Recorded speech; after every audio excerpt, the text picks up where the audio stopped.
Now let me start this video right away by stating that for the last 5 years or so, I haven't cared at all about drawing freehand. As some of you of my subscribers probably know, I used to work with pencils to make realistic drawings. I actually didn't care about freehand drawing skills at all and just simply traced the outlines. And therefore my line quality was quite weak for a very long time. I do found it very weird when someone, asked me about my outlining process, and my answer usually was, "Oh, I traced it." I felt guilty even if I knew I shouldn't have.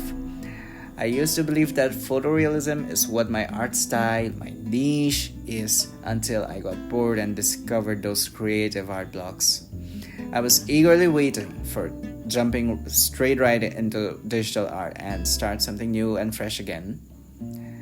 But in order to do so, my freehand skills were still worse.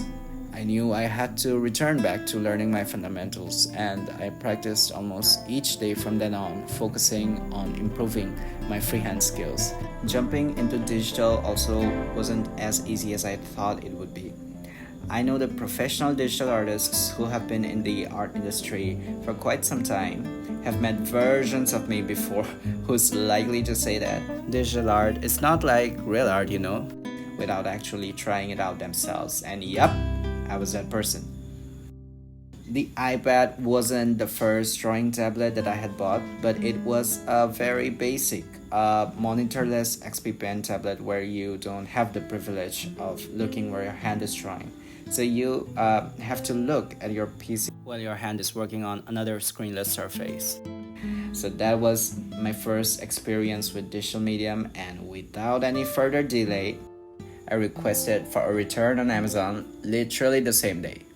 My computer also wasn't built for heavy apps like Photoshop, and I realized I didn't even have the real Adobe Photoshop. Yes, it was a pirated version and it lagged like hell.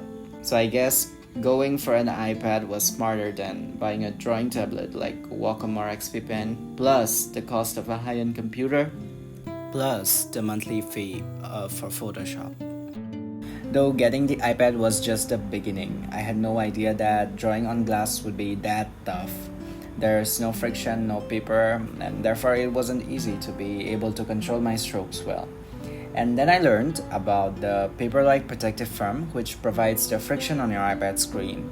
But I couldn't find that on the local shopping sites here in India, so I opted for alternatives, and so far it has been working pretty okay for me. Now, I know that Paperlike probably has their own online store, but the reason why I no longer order on international shopping sites is because the last time that I ordered something, that was in US dollars, which is, pretty high as compared to Indian rupees. And it never got delivered to me, and I didn't know how to contact the customs office. Yeah. Okay, that was only half the truth. I actually saw a YouTube video where they teach you how to contact the customs office by emailing or by a phone call. I sent an email but never really got a reply, so I just did not call them because I later got to know that they might put an extra 10 to 50% fee of the product to deliver it to you. So I was basically Hamlet. Should I call them? Should I not? And however, I decided on the latter. Yeah, and after then, I never ever purchased anything from international shopping stores. Well, I think I am sharing way too much about myself now, so just let me get into this art process a bit. But so far, summing up, I think I'll just quickly give you a brief info about what's been done when I was speaking my autobiography. There hasn't really been much work into the portrait yet. All I did was just add some base colors into the skin, the hair, the cloth, and I also roughly the background a bit. Then I put some shadows using the selection tool. If you had noticed me earlier in the video, then you must have seen me using the selection tool more than directly paint on the skin to lay the shadows. Well, it is because I kind of find the hard rounded flat brush very hard to control, and therefore I use the selection tool to select out areas and paint directly over them in minimal strokes while enlarging the brush size, and that helps me to not make the strokes messy. And with using the same technique of the selection tool, I had also done the highlights and some parts of the tints as well, like the red tint that you see over the nose. So that was also done using the selection tool. This is the part where you're seeing me adding freckles to his body, and I did the same to his nose too some time before. And yeah, you have just seen me once again using the selection tool to add the freckles. It just makes your work so much easier to use the selection tool to put shadows or highlights or anything that you just want to put on a certain area of a drawing. And around this time of the drawing process, I am trying to add something to his neck, like a locket, and I just saw that it didn't work, it didn't fit with the portrait at all, and so I removed it once again. I always do this kind of stuff with digital medium because definitely, unlike traditional medium, you can't just have anything permanent in there, and if you don't like the certain parts of the drawing, you can just delete that layer or redo stuff.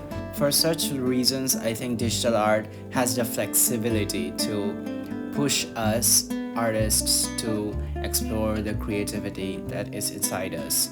As I previously mentioned in this video that I was doing traditional art before, I was doing photorealism. I was just simply focused on replicating what was in the reference picture. And very less number of times do I remember anything to have done that was outside of the reference picture. There was always this fear of messing up the entire progress that I've come so far with the drawing I did, and therefore I just refrained myself from trying anything out of the reference. And with digital art, however, as you know, there's always redo, there's always undo. So it's really easy to let go of that feeling for perfection, for attaining perfection. So in that way, it had helped me to get me out of this comfort zone and try different things, because you can just always delete a layer if you don't like it and keep something if you like it. So that has been really forgiving for me in my art journey. So let us revert back into the drawing process where I am right now doing the hair. I've just added some of the shadows into it, and now I am making some of the strands of the hair. This is the last part of our painting process and kind of like the finishing touch that I'm adding to the piece. We have reached to the end of our video, and we are left with two versions of this portrait. One with the black vest and blonde hair, and the other one with the white and the purple hair.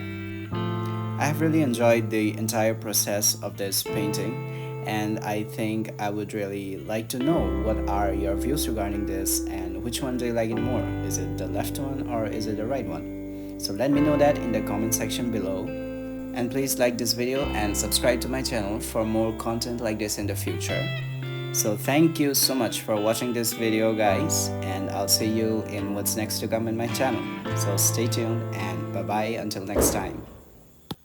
Did you hear that? Someone just burst a cracker for no reason.